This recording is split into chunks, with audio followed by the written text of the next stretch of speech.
Good morning students. आज हम DElEd के 5वें यूनिट फर्स्ट पेपर के 5वें यूनिट की चर्चा करेंगे। इस 5वें यूनिट में जो प्रमुख चीज़ है वो झारखंड की शिक्षा व्यवस्था पर इसमें बात की गई है।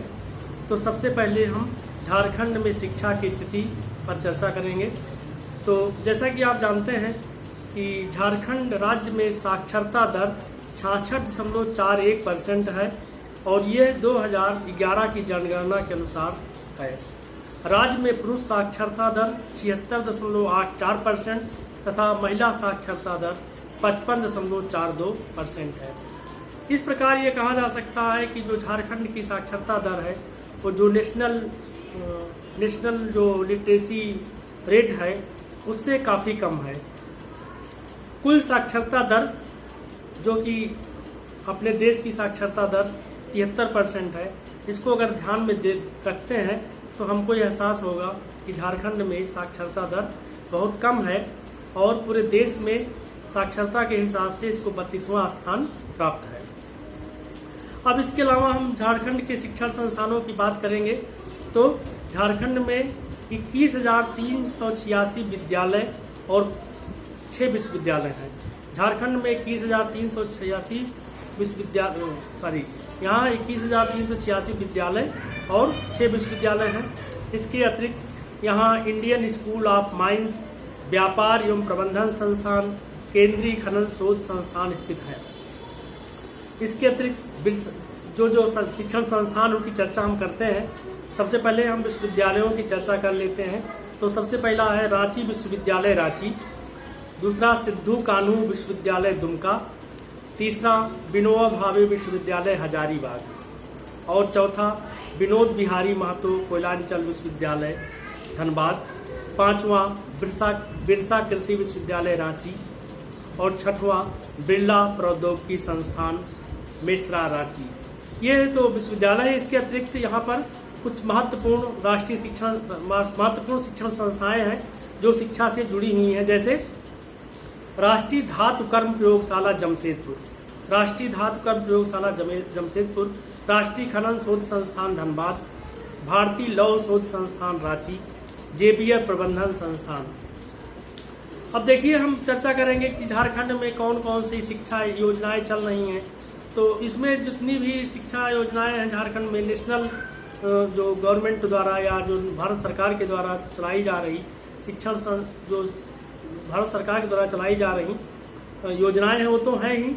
इसके अतिरिक्त राज्य की भी कुछ अपनी भी योजनाएं हैं जिनकी चर्चा हम यहाँ पर करेंगे। तो सबसे पहले हम ऐसी संस्थाओं की चर्चा करते हैं, ऐसे कार्यक्रम की चर्चा करते हैं, प्रोग्राम की चर्चा करते हैं जिसको कि नेशनल गवर्नमेंट चलाती है। तो पहला है सर्व शिक्षा अभियान। ये जो सर्व शिक्षा अभियान है तो जानते ही इसके बारे में आपको पढ़ाया ही जा चुका है।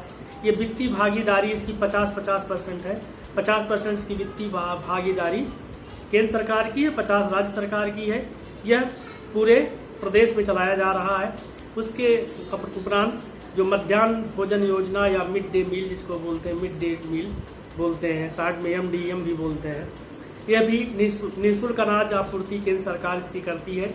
ये भी राज्य में 1 से लेकर के 8 तक के बच्चों के लिए निःशुल्क दिया जाता है।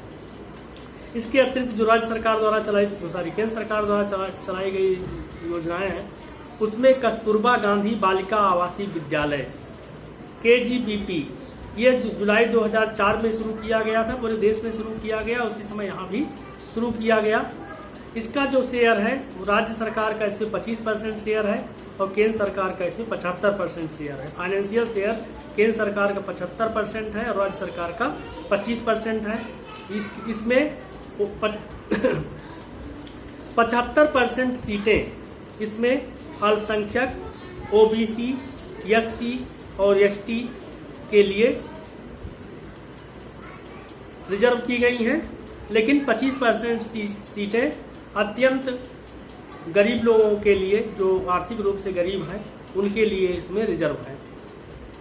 और इसमें इसके अलावा जो राज्य सरकार की योजना है उसमें सबसे पहले साइकिल वितरण योजना। तो आप जान ही रहे हैं कि साइकिल वितरण योजना में बिहार सरकार और झारखंड सरकार दोनों ही सरकारें साइकिल देती है, छात्राओं को साइकिल देती है और ये साइकिल जो है ये जो साइकिल है उसके लिए 3,000 रुपये बच्चों को दिया जाता है, 3,000 रुपये दिया जाता है। इसकी राशि स्थानांतरित की जाती है बच्चों के खाते में। और दूसरा जो इसमें प्रोग्राम है राज्य सरकार द्वारा चलाया जाने वाला, पहाड़िया दीवाकालीन विद्यालय, मतलब पहाड़िया समाज के लिए, पहाड़िया आदिवासी समाज के लिए जो है दीवाकालीन विद्यालय चलाया जाता है, जिसमें कि जो पहाड़ी जनजाति के लोग हैं उनको शामिल किया जाता है। ये समाज कल्याण विभाग द्वारा चलाया जाता है। यहाँ पर 32 स्थानों पर पहाड़िया जनजाति के लिए यह योजना चलाई जा रही है, जिनमें दुमका, पाकुड़, साहेबगंज, गोड्डा आदि जिलों में इन विद्यालयों का संचालन किया जा रहा है। इसमें प्रवेश सादे कागज पर आवेदन कर जिला कल्याण अधिकारी को दिया जाता है। इसमें जो प्रवेश प्रक्रिया है उसमें क्या है कि सादे पेपर पे जिला कल्याण अधिकारी को दिया जाता है। इसमें छात्र छात्रा को निःशुल्क मध्याह्न भोजन और शिक्षा दी जाती है। और इसके अलावा जो दूसरा राज्य सरकार का योजना है उसमें पुस्तक अधिकोष योजना है। पुस्तक अधिकोष योजना में राज्य सरकार ऐसे विद्यार्थियों को जो गरीब हैं, जो किताब नहीं खरीद सकते हैं और उच्च शिक्षा टेक्नोलॉजी में ले रहे हैं, जैसे polytechnic, IIT, veterinary, polytechnic, agriculture महाविद्यालय में अध्ययन कर रहे हैं और किताबें नहीं खरीद पाते हैं, उनके लिए योजना चलाई गई है। इसमें दो विद्यार्थियों के बीच में एक किताब दी जाती है स्टूडेंट्स को। और इस प्रकार राज्य में जनजातीय क्षेत्र में शिक्षा के विकास के लिए प्रयास किए गए हैं। सरकार ने 112 मध्य विद्यालयों, 12 राजकीय विद्यालयों और 98 माध्यमिक विद्यालयों का जीर्णोद्धार कराया है। माध्यमिक शिक्षकों के रिक्त पदों पर लगभग 3500 शिक्षकों की भर्ती की गई है। इस प्रकार बहुत सारा काम राज्य सरकार ने किया है और केंद्र सरकार ने भी किया है।